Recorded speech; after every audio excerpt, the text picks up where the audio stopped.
it's very um, it's very temperamental. I'm noticing it work when it's working well. It works really great, but then like if the dominoes start falling, then it's like it unravels, and it's like you have to like start everything over. So like I like stopped it here, stopped it there, let it wait 2 minutes. And now it's working fine. We can come over tomorrow. Since you're 8, we can come over. We'll be solo tomorrow night. You can request Chad and I on like troubleshoot. Linz, what's up? Welcome to Windy Gap. 2 more months or 2 more months to the due date. Yeah.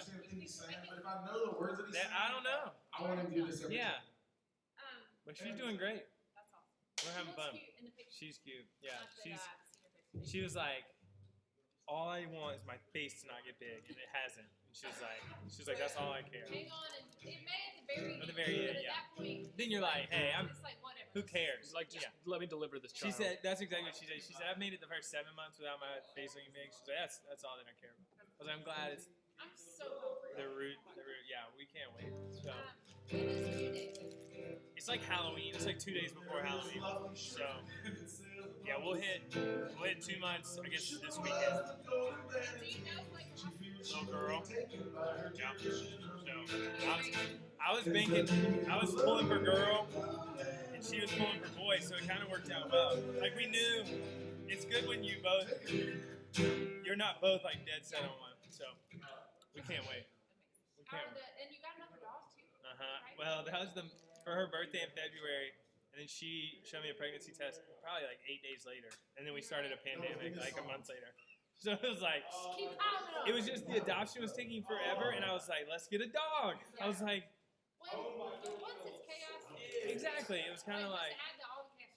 and the good thing, COVID related, was like having a puppy in the midst of being at home every day was not too bad, because it was like it gave us something like to work on. It made us wake up. We got Hallie a cat. Like, Yeah. she's always wanted a cat. No. Yeah, we're going. And then it was like, let's sit around the house. Let's get a cat. Yeah. It's not a bad time to pull the trigger on stuff like that. Is Noah a senior? Is he what? Is he a senior? You'd be willing? I can give you a password. Oh, Yeah. sorry. No, it's not asking you. Yeah. The speaker response. We threw it on because of the streaming. Again, it's just Windy Gap. All the bigger, that one. This one. It's his name. All over. Sorry, we're having a conversation back here. But just that's Just the only one cat. word. I don't want to spoil How it do you for our spell it? 2 viewers on A-O-W-Y, right? YouTube. A-O-W-Y. We're live. W-Y. If you learned anything from sports last week, it's that you should not loosely speak while the stream is happening before the game. Yeah, you're streaming. Now's your chance to say something bad. Where is this it? That's it. No, get right in front of it. Noah's asking me questions about Spanish study group. I'm in Asheville.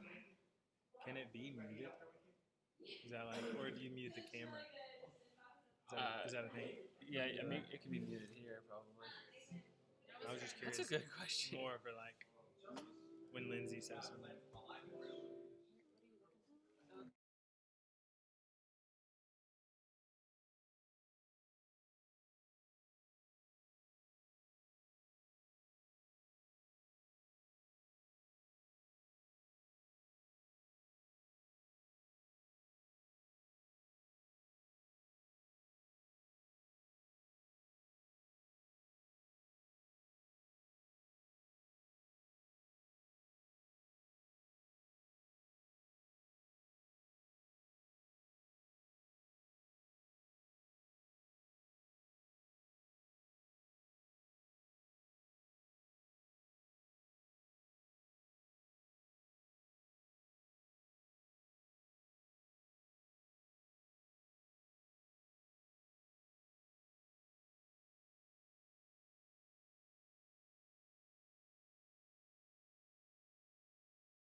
That'll be fun.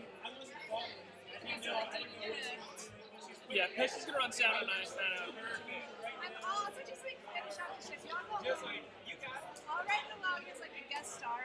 Please send us. Oh, please.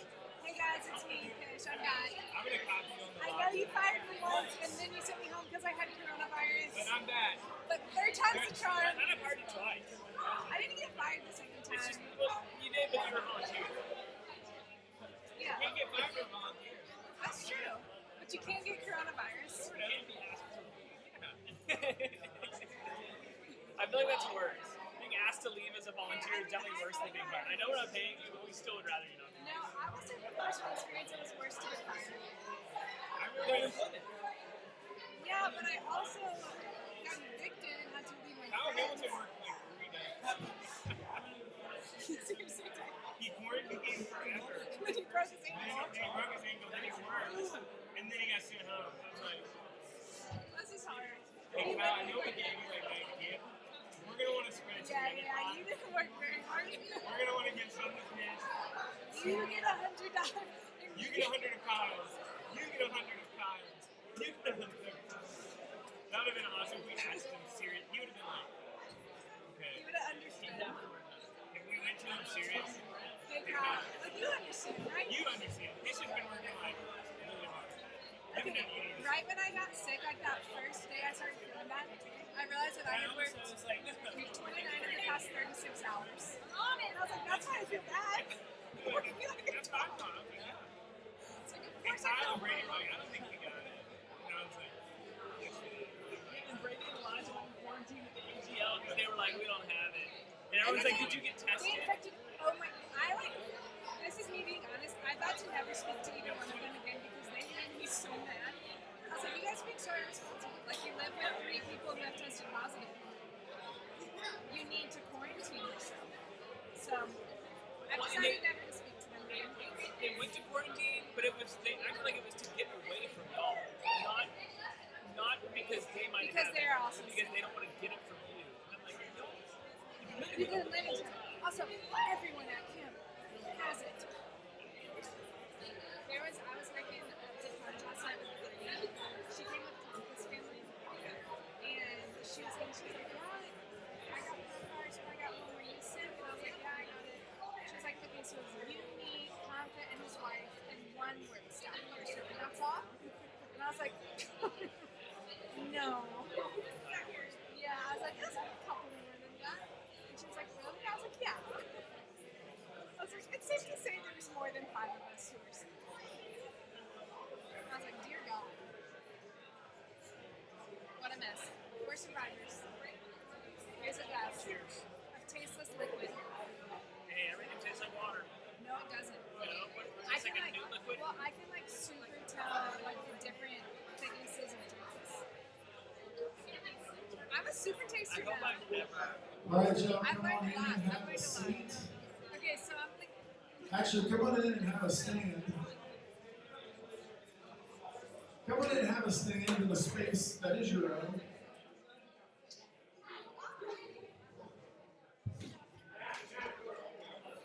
What's that? It's just placeholder. It doesn't feel right around there.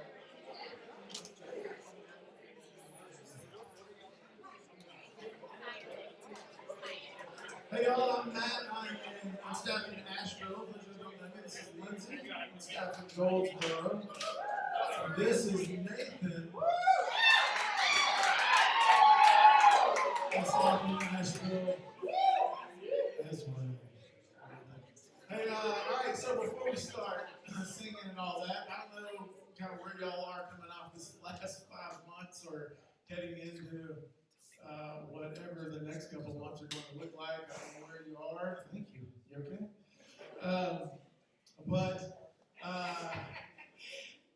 Sometimes it even takes, it probably was a lot to get here, like you were saying, with babysitters and all that kind of stuff, and just working out your schedule to get here. So before we start singing, I thought, why don't we just sit back and just kind of take a song in, which is a little bit different.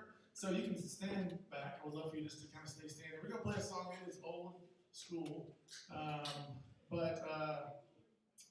Yeah, so it's old school, but it's awesome. I think you'll like it by being named Bebo Norman, kind of older singer. Some of you, yeah, but the song's real good. It's called Nothing Without You. So here we go.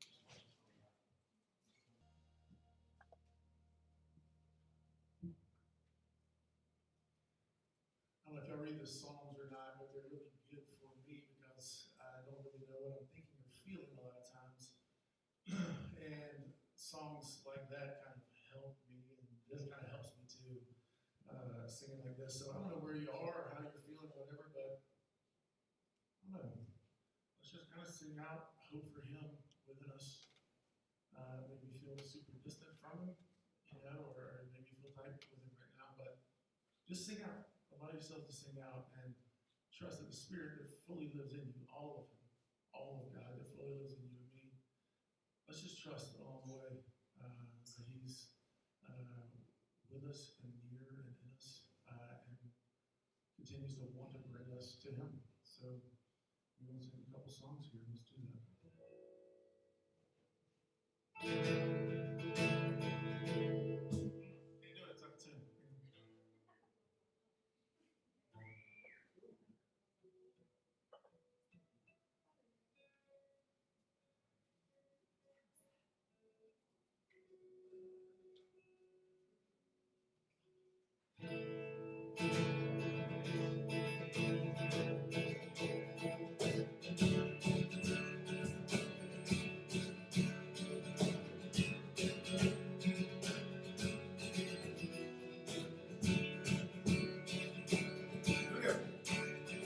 He's coming on the clouds. Kings and kingdoms will bow down. And every chain will break as broken hearts declare His praise. Who can stop the Lord Almighty? Our God is the Lion of Judah. He's rolling with power and fighting our battles. Every knee will bow before Him. Our God is the Lamb that was slain for the sin of the world. His blood breaks the chains. Every knee will bow before the Lion and the Lamb. Every knee will bow before Him.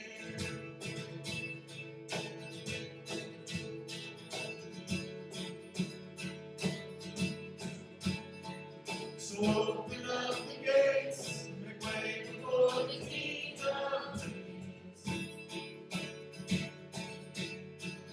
Our God who calls to save is here to set the captives free. Who can stop the Lord Almighty?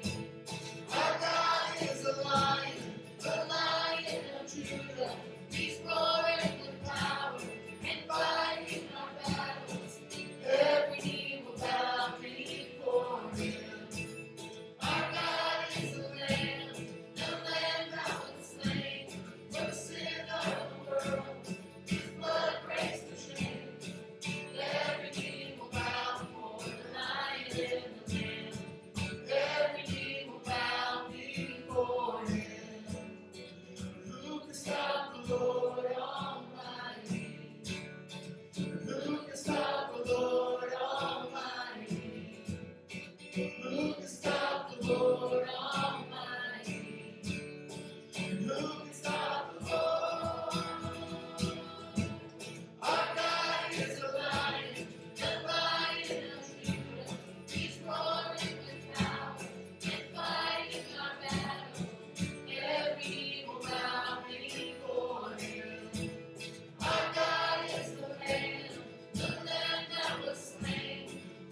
song.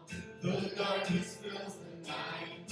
It cannot hide the light. Whom shall I fear? You crush the enemy underneath my feet. You are my sword and shield. Though troubles linger still, whom shall I fear? I know who goes before me. I know who stands behind.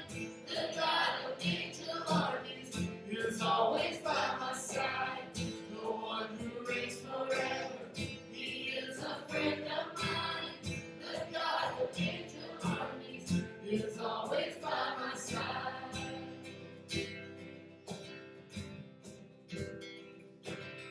My strength is in your name. For you alone can save. You will deliver me. Yours is the victory. Whom shall I fear? And whom shall I fear? I know who goes before me. I know who stands behind. The God of angel armies is always by my side. The one who reigns forever. He is a friend of mine. The God of angel armies is always by my side. Nothing forbids me shall stand. You hold the whole world in your hand. I'm holding on to your promises. You are faithful. You are faithful. You are faithful. I know who goes before me. I know who stands behind. The God of angel armies is always by my side. The one who reigns forever. He is a friend of mine. The God of angel armies is always by my side.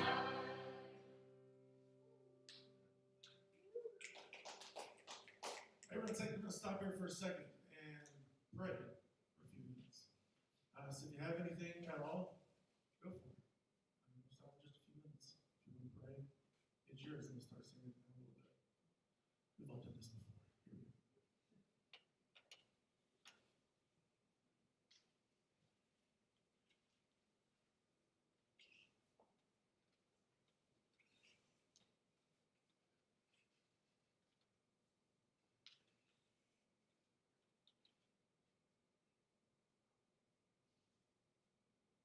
God, we are in awe that even though you reign forever, Lord, that you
rest for the weary, rest that endures. Earth has no sorrow, and heaven can endure. Earth has no sorrow, and heaven can endure. So lay down your burdens, lay down your shame. All who are broken, lift up your face. Oh, wanderer, come home. You're not too far. Lay down your hurt, lay down your heart. Come as you are. Come as you are. Fall in His arms. Come as you are. There's joy for the morning. Oh, sinner, be still. Earth has no sorrow, and heaven can heal. Earth has no sorrow, and heaven can heal. Lord, we're grateful for who you are. We're a bunch of schmoes, but you have given us everything by giving us you fully living in us. So all that stuff we're worried about that we don't have or aren't in this room, or other people look to us to be all this stuff back in our areas, and we know we have nothing except you. Remind us we have nothing except you. And then once we have that, not to ever leave just that. Help us to drop everything else for it to shed off of us and soak you in. We need your spirit in us to do that for us. We trust you will. We're grateful for what you've given McCoy to say here to us. It's real good. Glad to be here. In Jesus' name. Smile? Okay, good. Thank you, Matt, Lindsay, Nathan. We're in quite a season. Quite a season. The only thing we're certain about is uncertainty. I said it to somebody in the last week. Does it feel like you're trying to walk or run in molasses? Not that I've ever really tried, but I would imagine that's what it feels like. You know, all the things that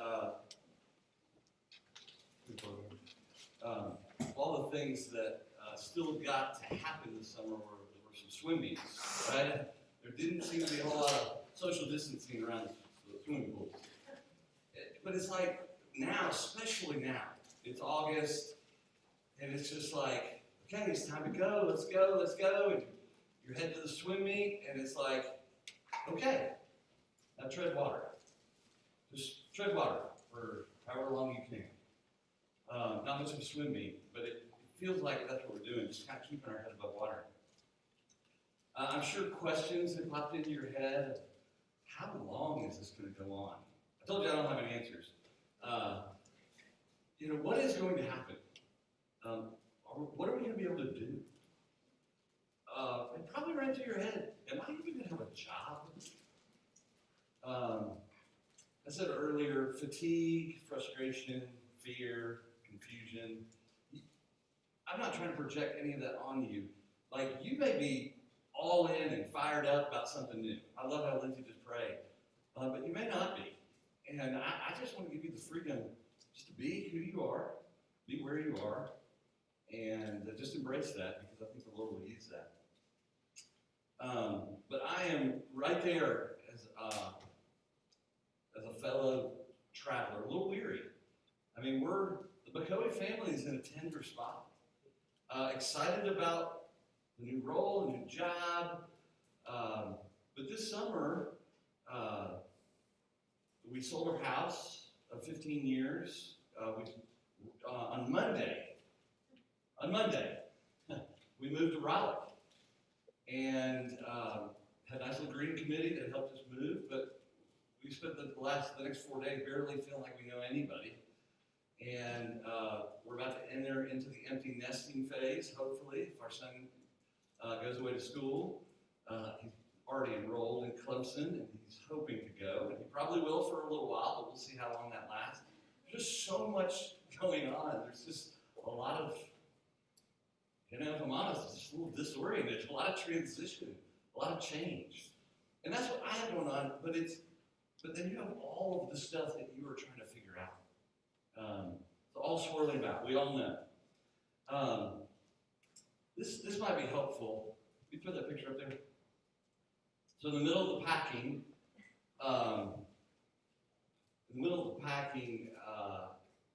realized this picture has hung on the wall of my house, for 15 years. We actually had this picture before we moved to Greenville. And I remember just something Matt said about read the Psalms, kind of like give words to what you're feeling. And when I first saw this a while ago and got a copy of it and framed it and all that stuff, it was the first time I heard that verse, Proverbs 4:23, about guard your heart because it's the wellspring of life. And it's like art. It's what you see and what you make of it. It's so easy for me to find myself, I know there's bad flash and all that stuff, but kind of in the middle, second one down, does not look like a balloon, flying away. The one to the right of that, looks like a curtain of some sort, somebody stepping out. Years ago, somebody said, that's a pregnant heart. That was the third one down on the right. You can see there's one here on the bottom. Those are little wings, kind of puffed up and ready to take off. You're looking at it, where are you? Do you know where you are? Because I don't think we can't be in step with God if we don't know where we are. It is very easy now for me to find myself certainly in these bottom two, in the middle and on the right. You look at our world, and there just seems to be cracks everywhere. It seems like falling apart. This one, it may be hard to see. It just feels like his heart has been thrown up against a wall, just slammed. And you might feel that way. I might recommend, I've taken this, I'm the proud owner of 2 storage units and an apartment. That's what happens when you downsize.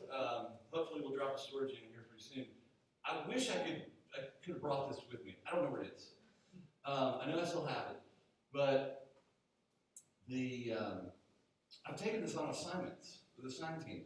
Might be an exercise. If this is kind of maybe your thing of speaking to you, draw it. Draw a picture of your heart. What would it be? Could it be just an exercise that God might use? I'll pause for a second. Is there anyone that jumps out that strikes you and you go, oh, wow, that's me? Or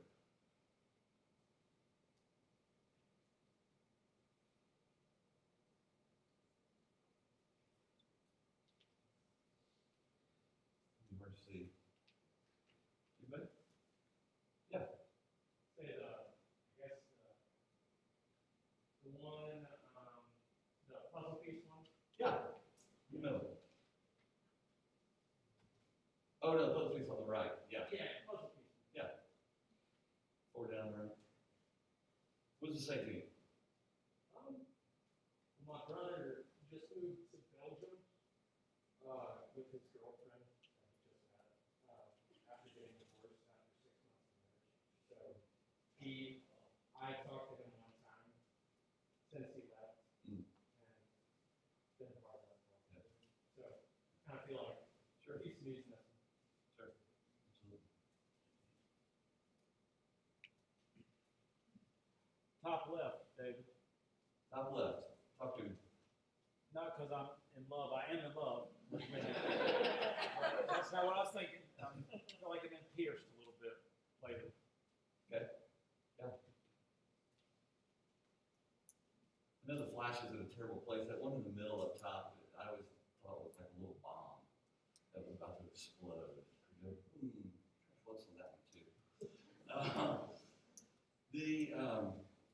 Again, where do you find yourself? Might be an exercise for you.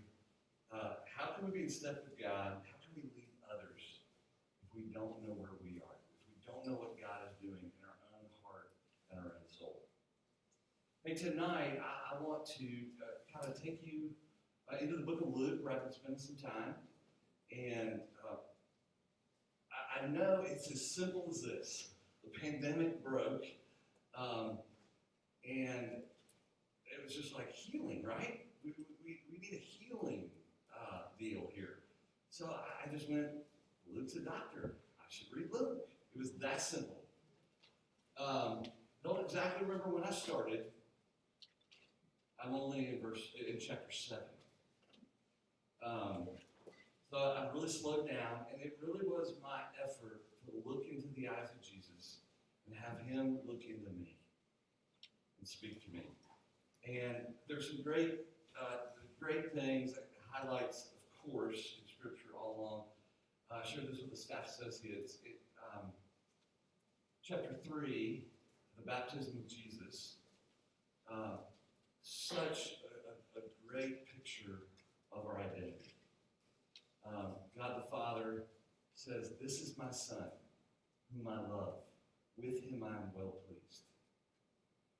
And that is who you are, regardless of the circumstances and the chaos around you. You are my son, you are my daughter. That's what God says. And it is so much about identity. We know that in chapter 4, he goes into the wilderness, and the identity is just under attack. And it's for what he can do, what he can control and achieve, and for what other people say about him. Attack, attack, attack. I just want to highlight that. It was kind of building kind of what the Lord was doing in me. And I don't want you to miss that or look at some of that you've probably heard before. But I got also into chapter 4. And let me get there. You can go there with me if you have Bible. We're not going to stop in chapter 4. But after the time in the wilderness, Jesus goes to his hometown, Nazareth. And he goes into the synagogue, pulls out the scroll, Isaiah 61. He reads it. And we're going to go back to it in just a second. He reads it. He goes, "Today this is fulfilled." We all know Jesus is the way, the truth, and the life. He is the good news. We know that. It is interesting, before we go back to what it says in Isaiah 61, it is interesting how quickly things changed. It does actually say they were amazed at his words. And then they asked, almost instantly, "Wait a minute, isn't this Joseph's son?" And then if you read on, they want to throw him off a cliff. It doesn't happen, but I just went, that's a good picture of our world. I mean, we woke up on March 9th, or whatever day it was for you, and everything had changed. We know so much, so many other things has happened as well. We all know what those are too. But it was in chapter 4, again, when Jesus reads, "The Spirit of the Lord is on me, because he has anointed me to preach the good news to the poor. He has sent me to proclaim freedom for the prisoners and recovery of sight for the blind, to release the oppressed, to proclaim the year of the Lord's favor." And when I got there, I was so fatigued. I was so worried, confused. All these words I've already used. I go, but that's it. That's who we are. That our circumstances have radically changed, but our mission and our calling has not. And it stopped me in my tracks. You guys have been more than gracious with me in this first 8 months, I guess. I used to say just round it off at 6, but now it's more. But I have said, and people have asked me, you okay? Are you sure you wanted to do this job? And I have questioned, what have I done?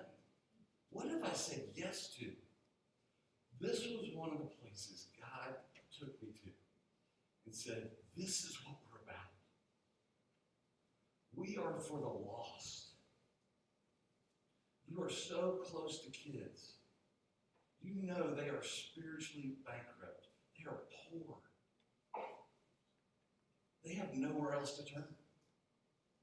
You know people in your community that are held captive in addictions and sin. You know people that have never heard or are just blind or have tuned it out or whatever it is.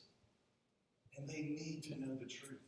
They need to know the Savior. The oppressed. A couple versions say the downtrodden. You know people. You know kids. Their lives are in shambles. They're broken every which way, it seems. That's who we are. Our circumstances have changed radically, but our calling, our mission is not. And I'm right there with you. I have had to do some soul searching, if I'm honest. If I'm inviting you to be honest, I want to be honest. You know, I don't proclaim to be the most eloquent. I don't claim to be the most gifted. I do believe I'm being faithful. And I'm being obedient to what God has asked me to do.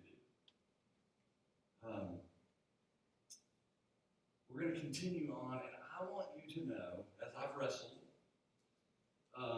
and been worried and fearful as well, as like a lot of you, I really believe I've heard from the Lord. And I want you to know what I've heard him say. And it does bleed into what I value, what I hope that we become together. I hope it's very integrated, of course. If I value something, I hope Jesus values it first. I'm not going to pretend. But I do want to try to flesh it out a little bit of where we're going. It's just been so murky and so muddy. And I have so far to go, even to getting to see some of the communities you live in. And like I said, you've been more than gracious. It is Luke 7 that once I kept going, once I was encouraged, right, I had to keep going. And also a passage that I know you have read. And it has grabbed me at a time, and it grabbed me again. And I want to tell you why. So many times in the scripture, they talk about it, and even in chapter 4 that we just sort of glanced over real quick, but people talk about Jesus, and they're amazed. They're amazed at Jesus. Of course we're amazed at Jesus. I bet you do a little more homework, if I'm honest. I don't know if there's another place. But there's a place in Scripture, in chapter 7, where Jesus is amazed. Not the people amazed at Jesus, but Jesus is amazed. And that's what kind of caught my attention years ago, and I was so grateful that God brought it back to me. So look at verse 9, chapter 7 in Luke. Verse 9, when Jesus heard this, he was amazed at him. What did he hear? Who was it? What is he talking about? And I love this picture.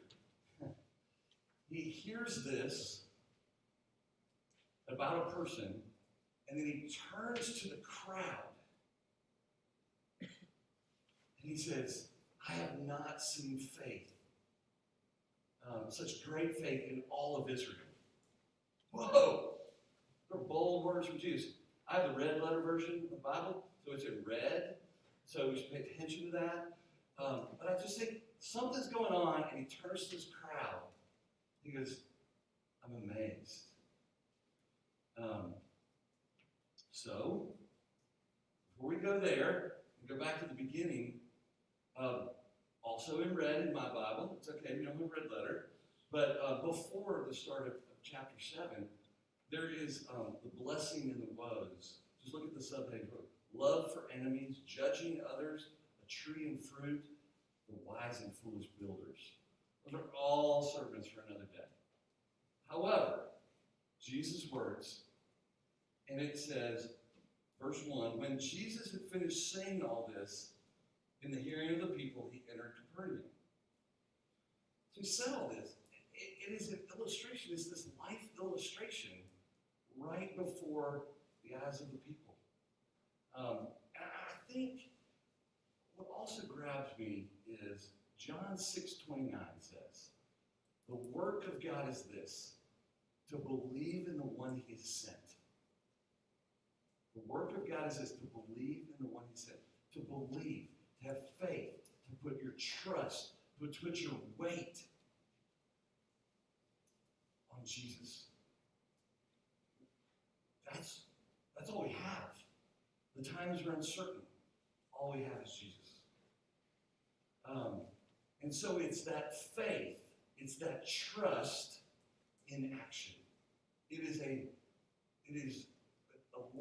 real life example given to us, but lived back then very clearly. So here's this illustration. Oh, and remember, Jesus' words and his actions and the timing are always perfect and are always congruent. So I don't think it's by mistake that he said all these words, and then there was this person-to-person encounter. There's actually several people in the story, but so here we go. Verse 2. There, a centurion servant, a Roman soldier, whom his master valued highly. We don't use those words. Actually, I don't read one. Was sick and was about to die. We don't use that word, valued highly. You all have masks on, so we're not going to go all the way around the room, but a couple people. What does it mean to value someone highly? What does that mean? How do we do it? Louder. Honor them. Louder. Thankful. A couple more. You got things rolling through your head. Appreciate. Costly. Put them first. Great. You have it in your mind. Picture this. It's a Roman soldier and a Jewish slave. It's breaking all sorts of boundaries.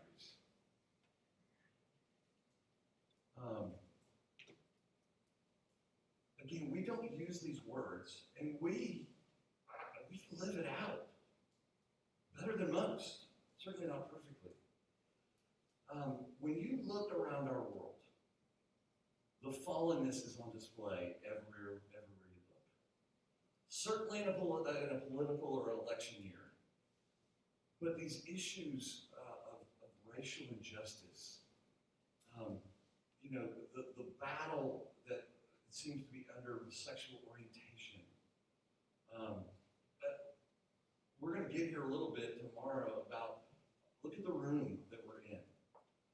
Are we all aware, for most of us, the privilege that we enjoy, that has been built over hundreds of years on the backs of other people, economically, just for one? And you look at all this fallenness, it's all around us. And it does come down to kind of one thing. I don't want to make it too simple, but it's like, if we could just see each other as image bearers of God, wouldn't it change everything? If we saw, and I'm talking about the world, if we would see people as image bearers, would we not value them differently? We would listen, be careful, be thankful, we'd appreciate, we would be willing to live in a costly way for other people. And we would cross all sorts of boundaries.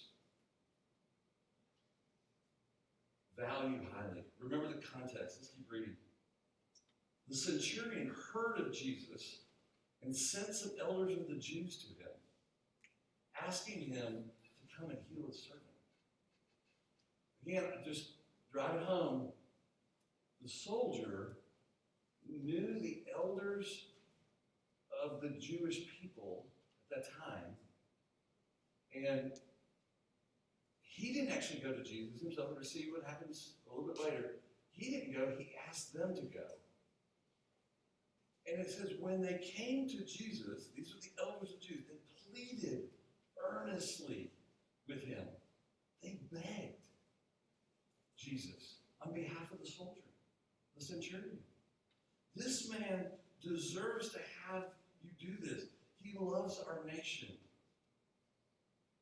and has built our synagogue. So Jesus went with them. Wow. There had to be some depth of relationship there. There was a culture of trust that was built there. It had to have been. Maybe put it in this terms. Who would go beg for you? Who would go plead on your behalf for anything? You know, if we could get past our own obstacles and our own hurdles of, needing somebody to plead or beg for us, which is some big hurdles for us, I know. But who would do that? That'd be worth asking.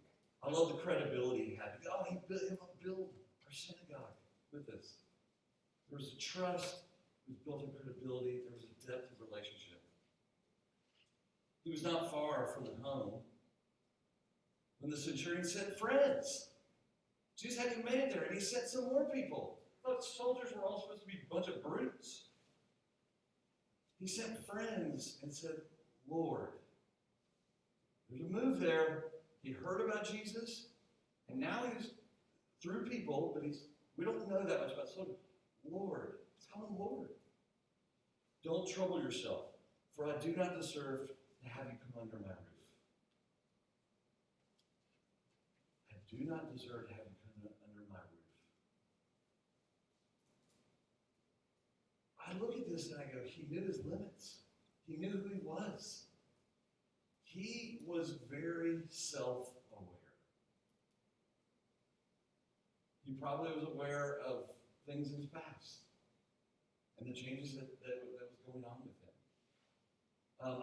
I love the word humility, and I know you've heard this too. Remember, a lot of times I mess this up. Humility is not thinking less of yourself.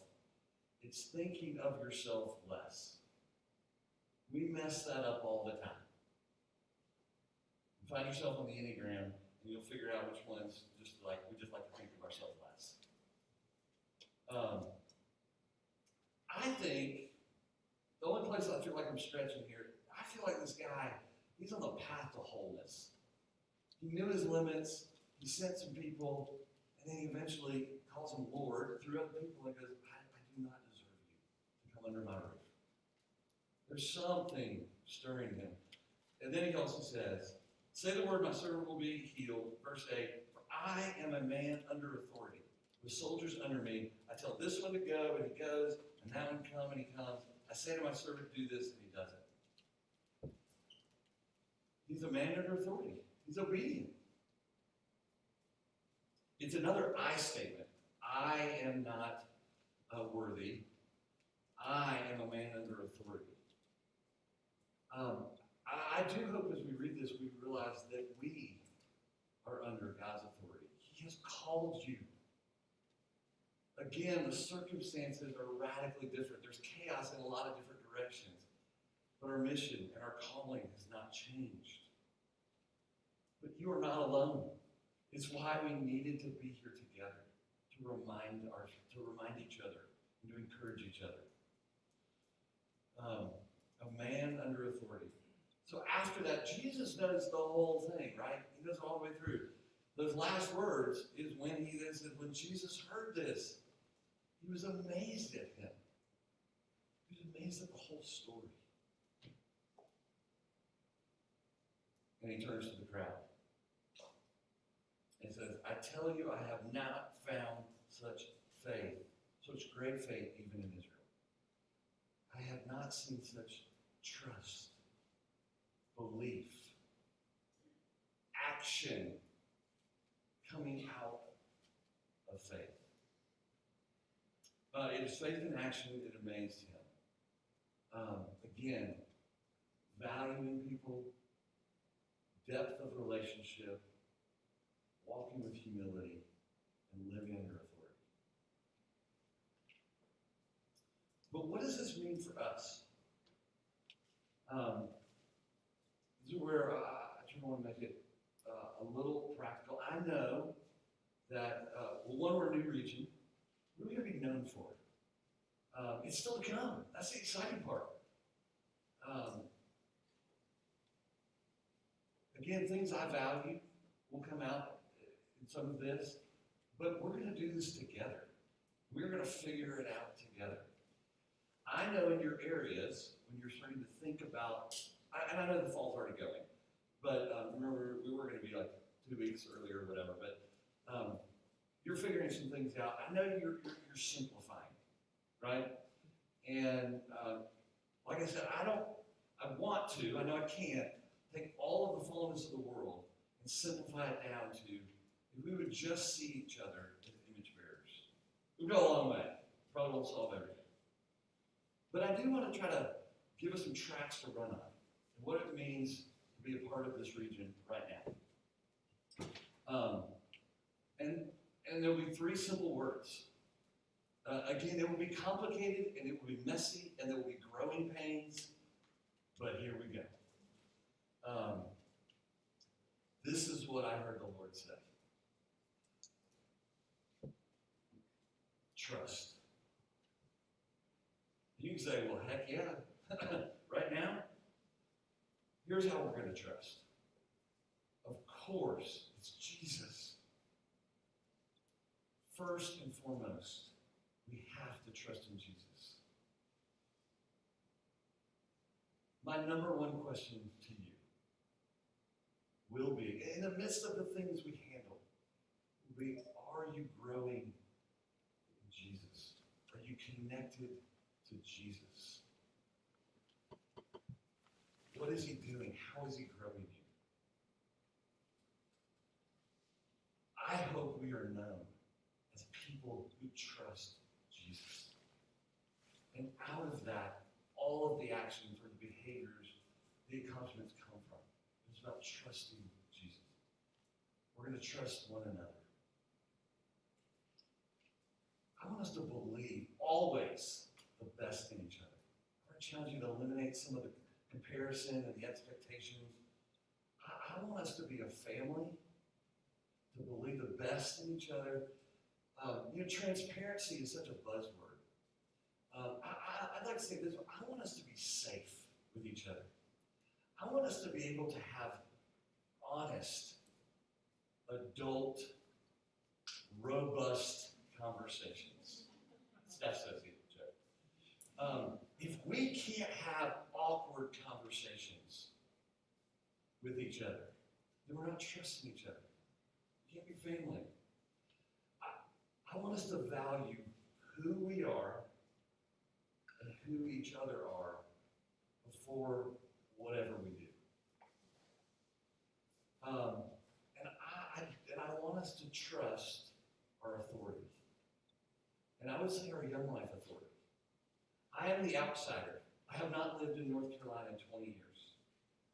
It was another lifetime ago, it feels like.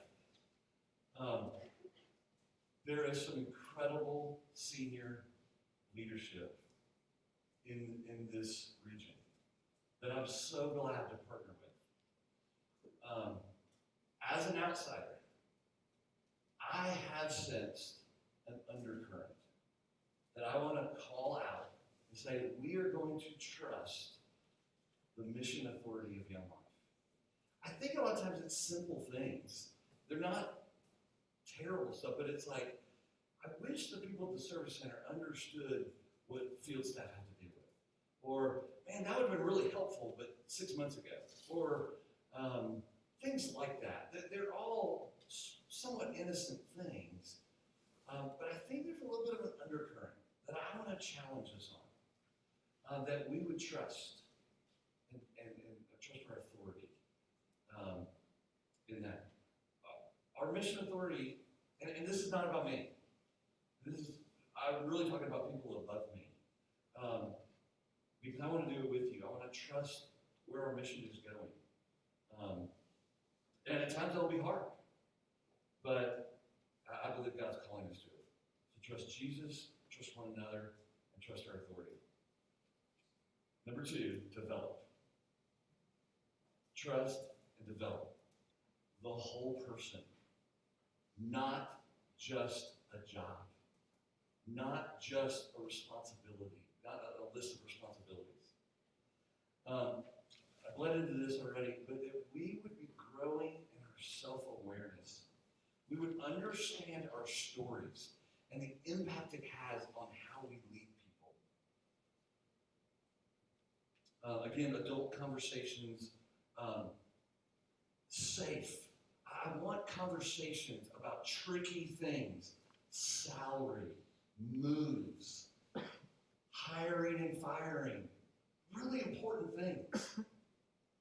I want us to have it not in some unicorn and rainbow idyllic way of but in safe ways, vulnerable, honest, truthful ways. Not behind each other's backs, man to man, man to woman, woman to woman, clear. Goes along, all these bleed together. It goes along with trusting one another. It does come with supervision. You report to somebody. Everybody reports to somebody. It does come with evaluation. Oh man, I think in young life we get so afraid of those words. And I go, if we trust each other and we create safe spaces, we can have this and we can give and receive feedback that will help us grow and what? Become more trusting, more connected to Jesus, more self-aware. Who doesn't want those things?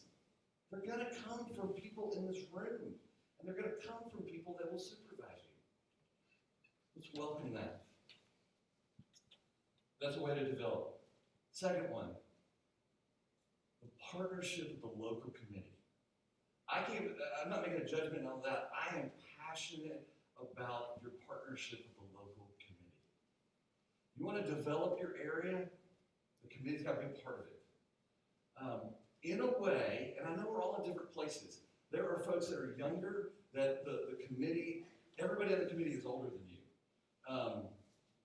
Or you may be a staff associate, and I go, I barely know who the committee are.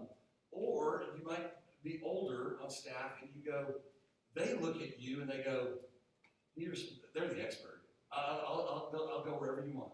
I go, that's good, but I want the committee to sharpen. I want committee to sharpen the staff, and vice versa. That we can lead the committee, regardless of your age, in ways that it would help them grow in their faith and in their serving of the Lord. It is of the utmost importance to me. And this is one of the places that is like a blank slate to me. It might be the greatest gift I have yet to open, but I don't really know because I haven't had a chance to really be in your areas, be in your communities, and meet any of your community people. But man, that's the way to develop. Again, individually, as people, and as an area. And then the third one, and area directors that are training somebody have already been told this, staff associates have been told this.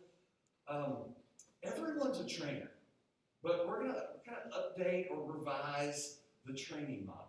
This is, again, a little practical way. It's about investing and developing in people, a whole person. And so we're going to probably meet less frequently, but for longer periods of time. And again, some of that's kind of gone out. But here's a big shift in culture that I want everyone to be on board with. That the training, the primary trainer for a staff associate would be the area director that supervises them. I think we've swung the pendulum I mean, in your life, it always goes in different directions, but I feel like we swung it too far one way, and that too much of the actual training is put on the regional staff. And I just think so much happens in the local area on the job, day in and day out. As I just said, supervision, evaluation, criticism at times, constructive, hard conversation, all around, the primary training. And so I hope if you're not training somebody that you would look to do that, right? That you would develop somebody. And we're all developing people. We're all investing in people. That would be part of our culture. Again, way beyond the job. That's a part of it. There's a tension in that. But that we're helping people grow. People, whole people, loved by the Lord. Last one, trust, develop, and grow. All action words, by the way. Don't miss that. It's not stagnant. And healthy ministers lead healthy teams that do healthy ministry. It will grow. Guaranteed. The kingdom of God is always moving. It's always growing. As we're healthy, we're developing and growing each other. It will grow. Please don't get hung up on numbers. The first thing I ask of people is, tell me your area of vision. This might help you. What, in the corona world, we might have a little bit of an opportunity to kind of reboot.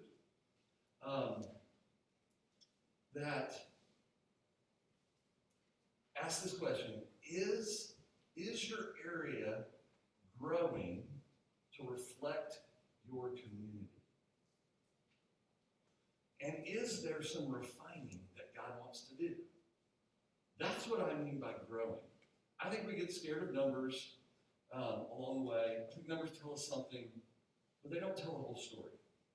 And I think a strategic plan, this is where all kind of intertwined, a strategic plan with committee, the owners and partners in your area, is a great thing. Set some goals and watch God's faithfulness be on display.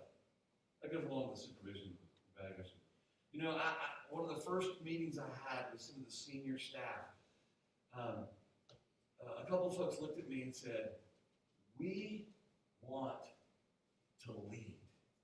We want to, they didn't use the word grow, but we want to be leaders in the mission of Young Life. Tell us where we want to go and where we need to go. And I have a lot of observing to do. I don't have all that figured out. I will put two very obvious things on the table. That we would grow within diversity. I have now stepped into another role with other conversations with other people. We are very, very far behind in people of color in our region. It's to no shock. And women in leadership roles beyond staff associates. Just by numbers. Again, numbers don't tell the whole story. But an area I want us to grow are along those lines. There are other ways we will grow. Your input, I'm waiting to hear. I'm waiting to see it. I'm waiting for the Lord to speak. But we're not going to stay stagnant. We're going to grow. We're going to trust Jesus. We're going to develop people, invest in people. And we're going to grow.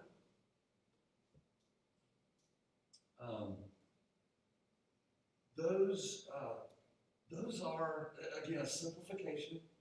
Those are some of my expectations. Those are some of the practical ways I think can start to flesh itself out.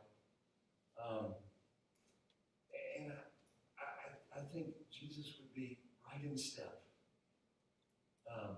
with those things. Because I believe that's what I heard him say. And that's where we're going to go. I hope as we use these words, trust and develop and grow, that it would not be, it would be more than a filter for our conversations, but it would direct our conversations with all of the tension of the work that we want to do and that we're called to do. I am so excited. I have been overwhelmed, but being here has already been good for my soul. And I'm going to pause there, and we have such a treat ahead of us, and then the next 2 days that will push us towards Jesus. Again, I want to ask you to continue to not shut off, but to the Young Life side, but to lean in and listen to the Lord more than anything else. Before we end our time here, I think it'd be great, let me just open up the floor and pray. Again, pray loud enough that others would hear you. And we'll close in prayer, and that'll be just details about tomorrow and tonight. Okay? Let's open the floor for prayer.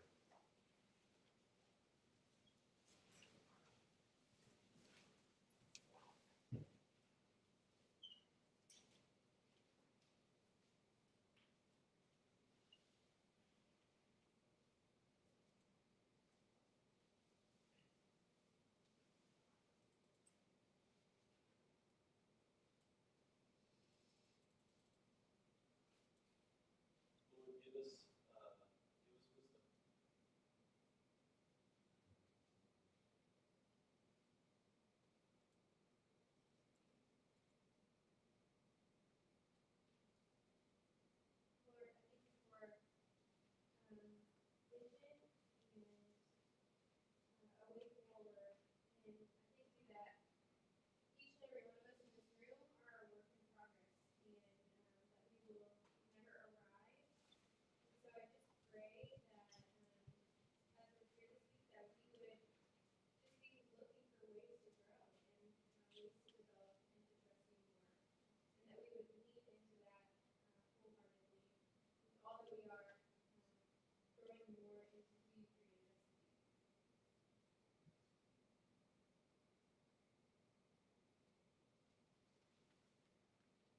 Jesus, you are who you say you are. I think it's really easy to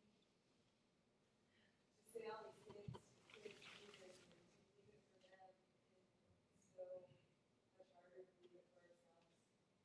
God, I pray that we would be like that centurion, that our faith would amaze you. God, would you breathe faith into us? Would you wake us up to the things that we need to let go of, that is getting in the way of what you want to do in us? Jesus, thank you that you love us, that you see us, that you know us, and that you invite us into life with you. And it's so much better than this cooped up, arrogant life that we so easily find. Father God, I pray that we are not comfortable where we are. I pray even when it's challenging, uncomfortable, it hurts, it sucks. I pray that our eyes remain locked on you.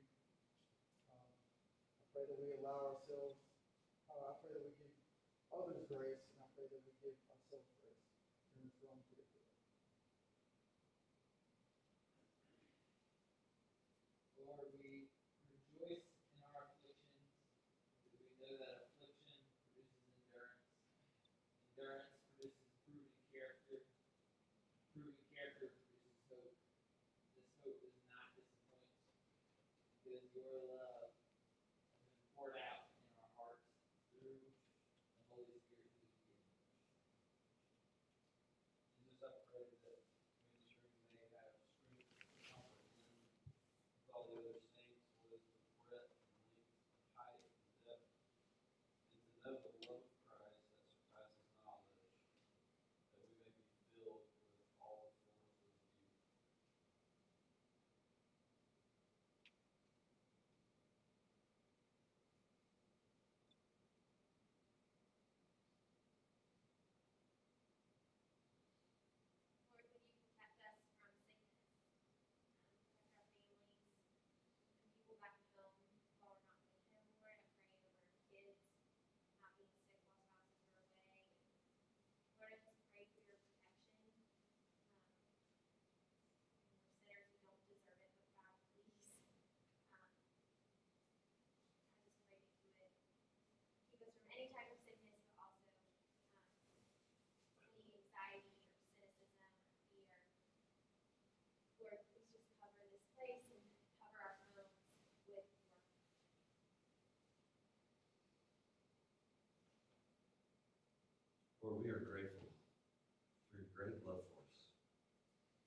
trust be in response to that love. May we be people of trust. Help us to be united, to be a family that loves each other well, and that we're in step with whatever you want to do, wherever you want to take us, and that you would lead us. In your precious name we pray. Amen.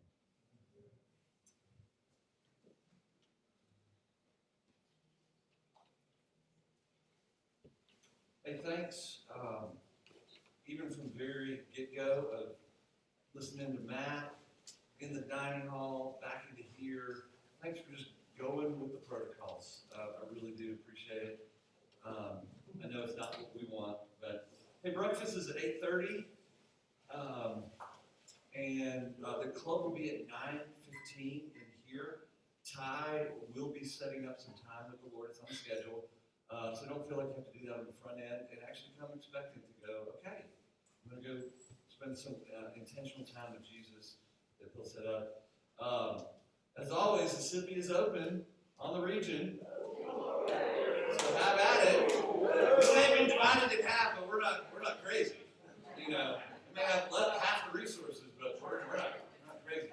But be outside, enjoy one another, the time, the space, but be safe and smart. Bless and fun. See you in the morning.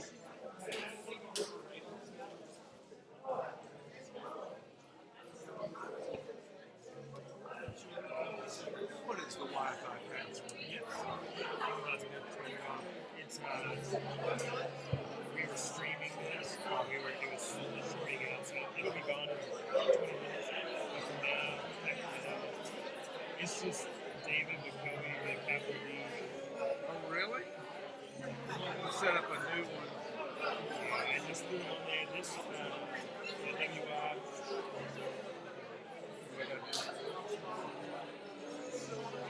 Is it capital D? Yeah, you did it right.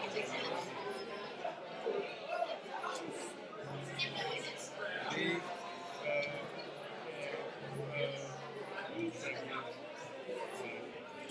Try that. There we go. Just during clubs, we'll probably throw it up. And then I'm gonna go turn it off.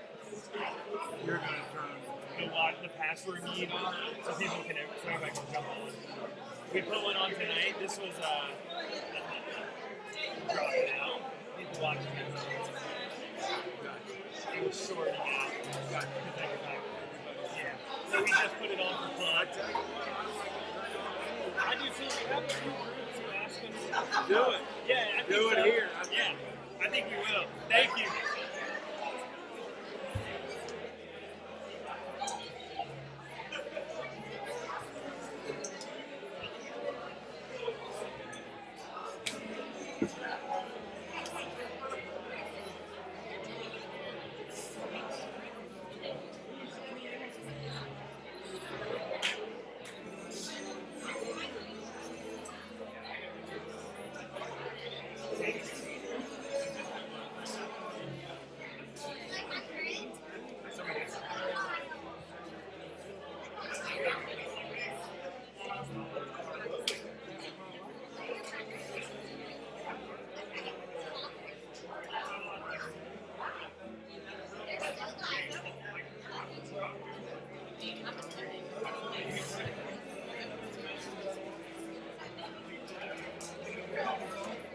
Yeah.